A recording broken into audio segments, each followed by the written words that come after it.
Madame, Monsieur, bonjour. Ce rendez-vous est consacré à l'actualité africaine. Bienvenue. Les fonctionnaires gouvernementaux de 16 pays africains sont à Abidjan. Ils réfléchissent aux nouveaux défis du commerce mondial. Francis Boifo.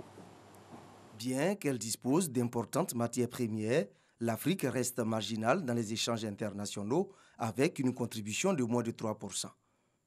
Le cours régional de politique commerciale initié par l'Organisation mondiale du commerce, OMC, à l'attention des pays africains anglophones et francophones, devrait augmenter le taux des échanges. 16 pays d'Afrique francophone participent pour la troisième fois à une formation sur les nouveaux défis du commerce international à l'École nationale supérieure de statistique et d'économie appliquée ENCA d'Abidjan. On abordera des questions liées au commerce des marchandises avec une attention particulière au commerce des produits agricoles, le commerce des services effectivement, et donc aussi l'actualité des négociations en ce qui concerne toutes les discussions actuelles concernant la facilitation des investissements. Nos économies qui sont appelées à produire, la Côte d'Ivoire veut s'industrialiser par la transformation de ses produits agricoles.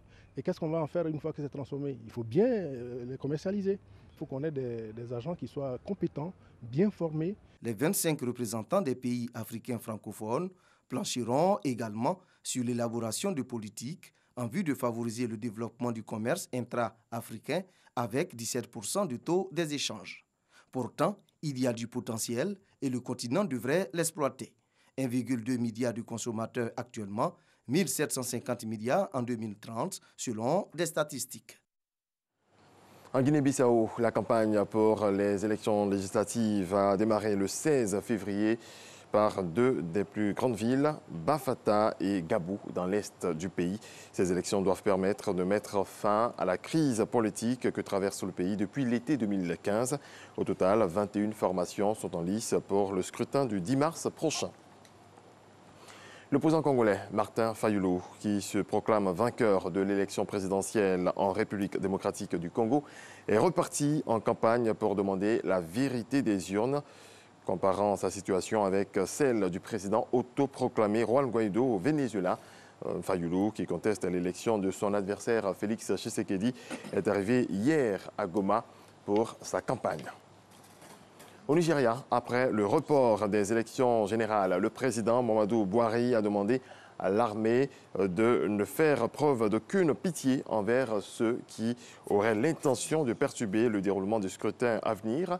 Le principal parti d'opposition nigérian, le Parti populaire démocratique, PDP, a dénoncé des menaces et un appel ouvert pour que les gens se fassent eux-mêmes justice.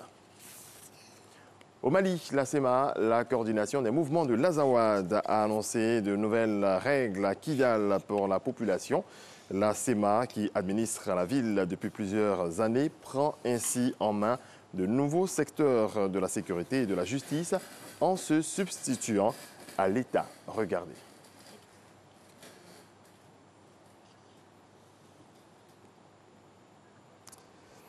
Petit problème technique, nous allons continuer ce journal. Au Cameroun, au lendemain de l'enlèvement de plus de 200 élèves et responsables du collège Saint-Augustin de Kumbo, dans le nord-ouest du pays, 170 d'entre eux ont pu être libérés dimanche, alors que les recherches se poursuivent pour libérer les derniers otages. L'identité de leurs ravisseurs demeure inconnue.